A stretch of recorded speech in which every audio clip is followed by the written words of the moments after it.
Imagine someone tells you, you can watch your favorite show, but only pick 10 episodes. Could you do it? That's exactly what I had to figure out this week. Which 10 episodes of Gilligan's Island would I choose? Did I nail it? Watch the video, then let me know if you agree or if you'd swap any out. Drop your thoughts in the comments. Don't Bug the Mosquitoes, Season 2, Episode 12. The skipper wakes up to Gilligan blasting rock and roll on the radio and, fed up, throws him out of the hut. All that racket wakes Mr. Howell too, who storms out and joins the hunt for Gilligan. They finally shut off the radio, but there's still music thundering from somewhere in the jungle. Turns out a rock band called the Mosquitoes have landed on the island. They're hiding out, hoping to get some peace and quiet far from their screaming fans. Everyone goes wild. Imagine, real celebrities on the island. They all figure this is their ticket home. But after a free concert, they find out the Mosquitoes aren't leaving for another month. The castaways get creative and try to make life on the island as miserable as possible for the band, hoping they'll leave early. It almost works.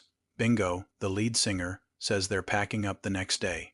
But the castaways soon discover the band just moved to the other side of the island and plans to stick around for 2 more months. That's the last straw. The men throw together an awful band called the Gnats, while Ginger, Marianne, and Mrs. Howell put on their own act as the honeybees. The idea backfires. The Mosquitoes fly out by helicopter without the castaways, leaving a note saying there's just too much competition. They leave Gilligan a copy of their album, but it isn't even autographed. Skipper smacks him with his cap, and Mr. Howell takes a swipe at him with his teddy bear. The Producer, Season 3, Episode 4. A self-absorbed movie producer named Harold Hecuba, played by Phil Silvers, washes up on the island after his plane goes down. He immediately starts barking orders, takes over the Howells' hut, and treats the castaways like his own staff. He claims they'll all get rescued once his people show up looking for him. Ginger spots her big break and tries to impress Hecuba with an audition, but he just mocks her. She's so upset she swears she wouldn't leave with him even if rescue came. Wanting to boost her spirits, the castaways decide to stage a musical spin on Hamlet to highlight Ginger's talent. But when Hecuba finds out he can't help himself, he hijacks the show and insists on acting out every part himself to show them how it's done. By morning, Hecuba has disappeared. Gilligan and the skipper find out he's gone, and the professor learns on the radio that Hecuba stole their play idea and ran with it, leaving them with nothing. That night, Gilligan won't stop singing numbers from the show until the skipper, totally fed up, sends him flying out of his hammock. Pass the vegetables, please. Season 3, Episode 3. While fishing in the lagoon, Gilligan hauls in a box of vegetable seeds. He barely glances at the lid, missing the big, red radioactive warning. Everyone gets excited. They're finally going to have fresh vegetables again. Marianne takes charge and they plant everything. In just 2 days, weird things start happening. The corn twists into rings, string beans come out looking like pretzels, and even the carrots grow out of control, all forked like antlers. At first, the professor figures the salt water caused the crazy shapes, but they cook up the veggies anyway and have a feast. It's only after dinner that they realize the seeds were radioactive the whole time. The professor scrambles to come up with a fix, but before he gets too far, everyone starts acting strange. Gilligan can suddenly lift heavy logs with just one arm. Mrs. Howell has wild amounts of energy. Marianne looks far off to sea and announces she can spot a rescue boat, thanks to what she calls her new telescopic vision. Nobody else sees the boat, but she insists it's there. The professor finally puts the pieces together. The radiation made the veggies insanely nutritious. Now, the only way to get rid of the radioactivity is to eat their homemade soap for the hydrocarbons. Nobody's thrilled, but they all choke down the soap, which ends up making so many bubbles that the whole island gets covered. That night, Gilligan finds he actually likes the taste and gets a case of the hiccups, blowing one huge bubble that pops right by the skipper. Hi-Fi Gilligan, Season 2, Episode 10. The professor keeps an ear on the typhoon's progress through the radio while the skipper and Gilligan haul supplies into a cave, getting ready to ride out the storm. In the middle of loading crates, the skipper accidentally clobbers Gilligan in the jaw with one. The professor gives Gilligan a look and finds that the blow somehow turned one of Gilligan's loose tooth fillings into a radio receiver. It's weird but incredibly lucky, because right then their main radio dies, just as the typhoon bears down. Suddenly, Gilligan's mouth is their lifeline. Weather reports pour straight out of his teeth, so everyone starts relying on him. Ginger and Mary Ann even use him to catch their favorite exercise shows, but at night the skipper can't sleep with all the chatter coming from Gilligan's mouth. Gilligan ends up wandering the island, accidentally waking up anyone trying to get some rest. Roaming around, he stumbles into the professor's spot just as he's tracking the storm. Gilligan trips, lands hard, and his teeth snap back to normal, but the radio breaks for good. Now, with no way to track the storm, the professor starts to panic. Gilligan suggests the skipper give him another whack to restart the tooth receiver, but there's no way the skipper can bring himself to hit his little buddy, even if they really need that radio. Eventually, Gilligan just smacks himself in the head and, like magic, the tooth starts working again. Tuned back in, the professor realizes the typhoon's headed straight for them. Everyone rushes to the cave with their supplies, but it turns out the shelter's too small for all 7. They draw straws to decide who's staying outside. Gilligan, always thinking of the others, secretly snaps his straw in half so he draws the short one. One after another, no one lets Gilligan face the storm alone. They all step out to stand by him. Just as the last person leaves, a lightning bolt strikes, collapsing the cave entrance. Gilligan's selfless move ends up saving everyone's lives, all because he couldn't bear to let his friends risk the storm without him. Sir Gilligan, Season 2, Episode 19. Gilligan's working on a birdhouse when the skipper shows up, looking for the professor. Before the skipper can even open his mouth, Gilligan rattles off answers to every question swirling in his head. Skipper quickly figures out what's going on. Gilligan can read his mind. Bursting with excitement, he gathers the rest of the gang, the professor, Ginger, Mary Ann, and Mr. Howell. At first, they roll their eyes, but once Gilligan starts diving into their private thoughts, they're believers. Mr. Howell, never one to miss an opportunity, decides he has to unlock Gilligan's secret. He eats whatever Gilligan eats, thinking maybe that's the trick. All it does is make him queasy. Ginger takes a crack at it in her own way. She pulls Gilligan onto her imaginary psychiatrist's couch and starts asking about his childhood. During their talk, Gilligan casually shares some sunflower seeds with her. After she eats them, suddenly she's in everyone's heads too. They go straight to the professor with their discovery. He checks out the seeds and figures out they come from a super rare plant, supposedly extinct. Word gets around fast. The skipper, Mr. Howell, and Ginger each corner Gilligan, demanding their own seeds and making him promise he'll help. By the next morning, everyone's chewing seeds and everyone's reading minds. For a moment, it's fun, but things fall apart in a hurry. Nobody wants to hear everyone's unfiltered thoughts. The skipper finds out Gilligan secretly blames him for being overweight. Mrs. Howell discovers just how sly her husband really is. Ginger and Mary Ann start accusing each other of dodging chores. The professor's feelings get hurt when Gilligan dismisses his research. That's when Gilligan realizes the mind reading is tearing them apart. He races to the sunflower bush and burns the whole thing down. The others are shocked at first, but they get it. He did the right thing. Later that night, the skipper hands Gilligan a fresh list of chores, and Gilligan can't help but crack a joke. Good thing he doesn't know what the skipper's thinking. Hey, we're already halfway through. If you're enjoying this, hit like, subscribe, and turn on notifications so you won't miss what's next. All right, let's finish this up. The Friendly Physician, Season 2, Episode 29.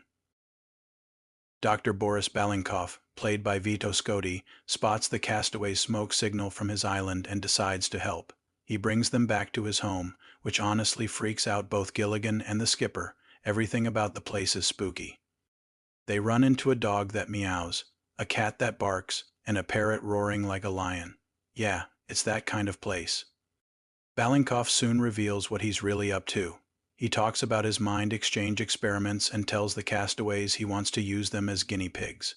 His servant Igor rounds everyone up, and Balinkoff gets to work. Next thing you know, Gilligan and Mr. Howell swap minds. The same thing happens with the skipper and Mrs. Howell, then the professor and Mary Ann. While everyone's tangled up in confusion, Igor goes behind Balinkoff's back and switches bodies with Ginger. Ginger, suddenly jazzed with Igor's brutish strength, busts everyone out.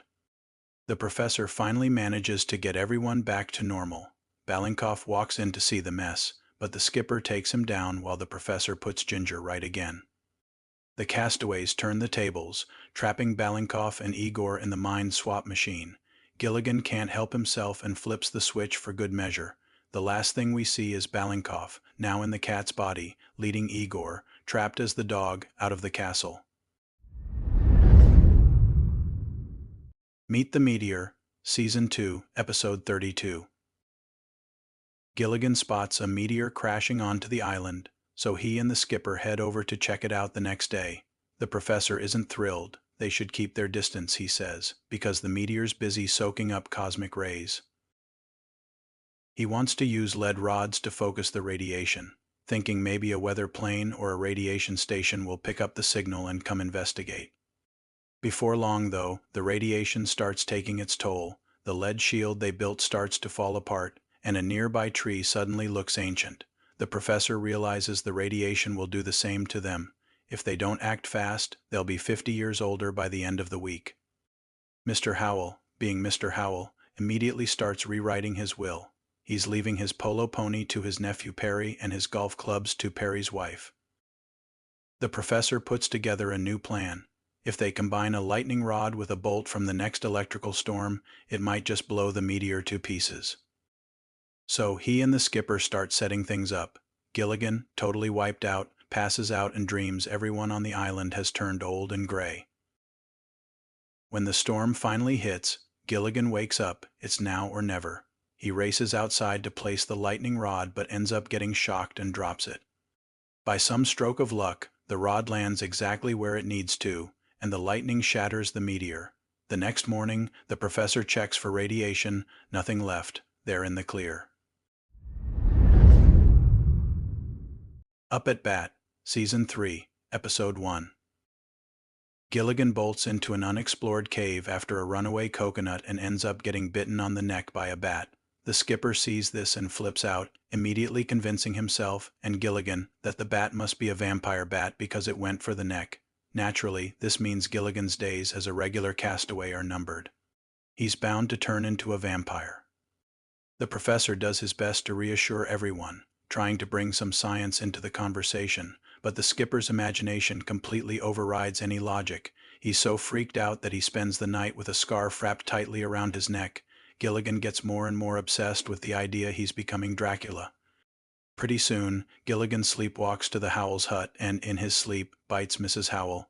Things get even weirder when the skipper wakes up and thinks Gilligan has changed into a bat overnight. That's it for Gilligan. He flees to the far side of the island, planning to spend his remaining vampire days alone.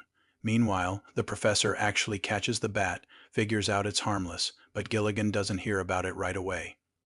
Instead, he falls asleep and launches into a dream sequence straight out of an old Universal Dracula movie.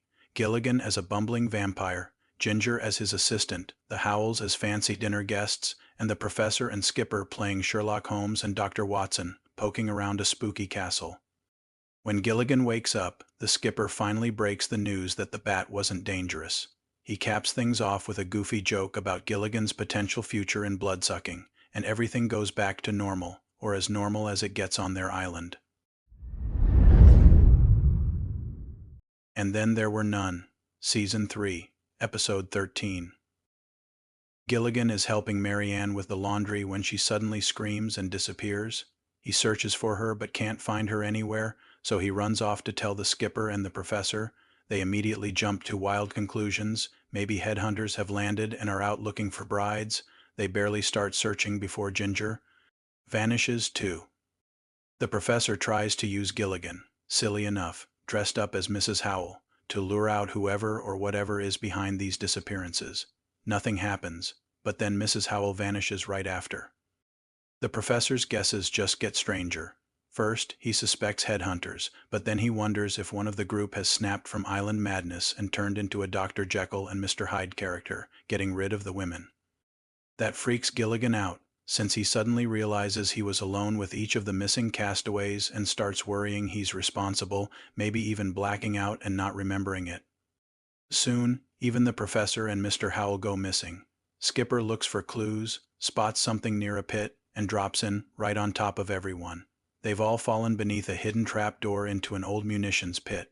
The professor had it figured out, but up above, poor Gilligan, left by himself, hears their voices and thinks they are ghosts. Things get weirder. Gilligan gets knocked on the head and dreams he's on trial as Dr. Gilligan, who turns into Mr. Hyde. Each of his friends plays a wacky part. Mary Ann is a Cockney flower girl. Mrs. Howell pops up as Mary Poppins and tries to defend him. The professor's the stern prosecutor. Mr. Howell is the judge who wants to hang him, and Ginger is the lady in red, revealing Gilligan morphs into Mr. Hyde whenever someone mentions food. Gilligan finally wakes up, tangled in the clothesline, and ends up falling into the same pit. This time, though, he manages to prop the trapdoor open and rescue everyone. The Second Ginger Grant, Season 3, Episode 22. Ginger puts on her best Marilyn Monroe impression and sings "I Want to Be Loved by You" for everyone on the island.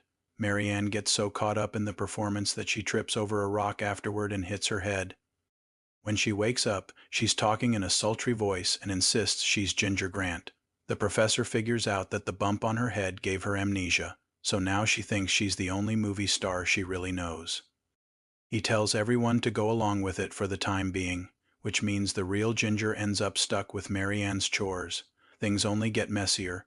Mary Ann starts wearing Ginger's leopard print outfits and tries to rehearse a romantic scene with Gilligan. Then she spends all night altering all of Ginger's dresses to fit her own, much shorter frame. Fed up, Ginger decides to hang laundry without bothering to put on her brunette wig.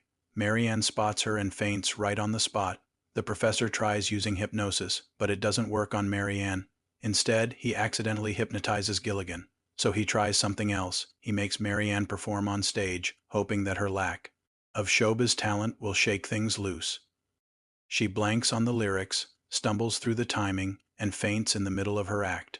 When she finally comes around, she sees Ginger wearing a brunette wig and her red gingham dress. Completely confused, Mary Ann's memory clicks back, and she's herself again. That's my list of the top 10 Gilligan's Island episodes I just can't live without. Did I nail it? Let me know what you think in the comments. And hey, if you enjoyed this, go ahead and like, subscribe, and hit the notification bell. It means a lot and keeps the channel growing. Thanks for watching.